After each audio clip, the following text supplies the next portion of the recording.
Olá, eu sou a professora Suzana Freitas e essa é uma aula de Química para os primeiros anos e a gente vai falar sobre ligações químicas. Vamos iniciar falando aí a introdução às ligações químicas, que é a teoria do octeto. Eu vou agradecer à professora Verônica Rodrigues por ceder parte de seus slides para que eu gravasse essa aula.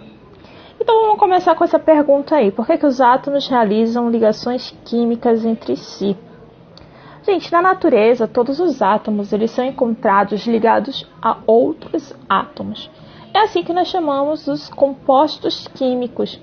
Então, a água, o ar, tudo que a gente vê ao nosso redor, eles são compostos químicos. Agora, por que as coisas, os átomos, eles se unem para formar tudo que existe, toda a matéria? Para eles adquirirem estabilidade elétrica. Naturalmente, apenas gases nobres possuem essa estabilidade elétrica. Todos os outros elementos químicos conhecidos precisam se unir a outro átomo em busca dessa estabilidade. E é daí que vem a teoria do octeto. Observando o comportamento do átomo, foi possível descrever essa teoria de que um átomo, para adquirir estabilidade, ele deve doar, receber ou compartilhar elétrons, a fim de possuir uma configuração eletrônica semelhante à dos gases nobres.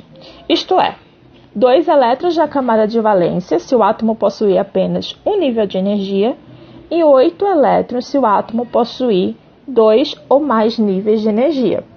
Vou frisar bem para vocês essa questão, porque muita gente às vezes se confunde, porque lê a regra do octeto, então sempre tem que ter 8, Mas se ele só possuir um nível de energia, ele se estabiliza com 2, tá? Porque daí o gás hélio, ele só tem 2 elétrons e ele consegue estar estável, mesmo possuindo apenas 2 elétrons, tá? Então a camada K se estabiliza com 2.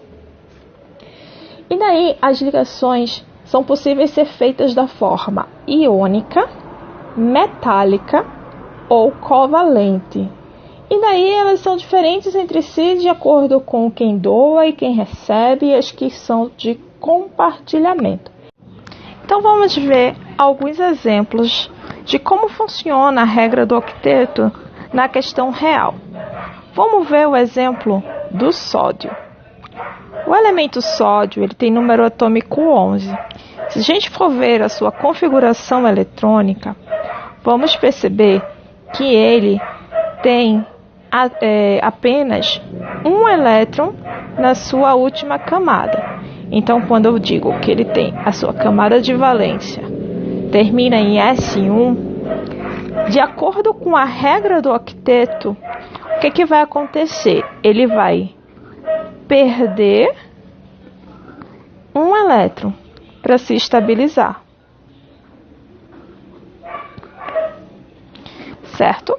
Porque ele perdendo essa camada, ele fica com a próxima camada aqui, 8, tá tudo certinho. A gente pegar outro elemento químico, como por exemplo o oxigênio, tem número atômico 8, a sua configuração eletrônica fica assim.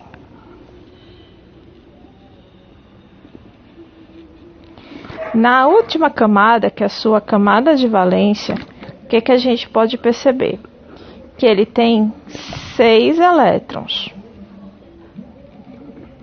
Com 6 elétrons, ele não está estável. Ele vai se estabilizar com 8. Então, ele precisa ganhar 2 elétrons. É aí onde a gente vai ter noção das cargas ou das tendências eletropositivas ou eletronegativas. Todas as vezes que um átomo ele perde, como o elétron tem carga negativa, ele vai ter a tendência a ser eletropositivo.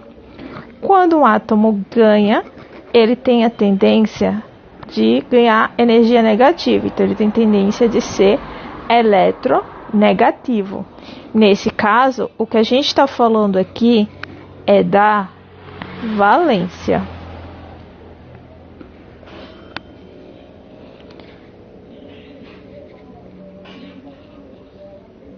Certo? Todo átomo ele vai possuir uma tendência, que é exatamente esses valores, que são os valores de valência. Tá? Isso é determinado pela família do elemento químico. Cada família ela já tem uma valência característica, porque a sua camada de valência é igual. E foi isso, meus queridos. Um beijo para vocês, até a próxima aula.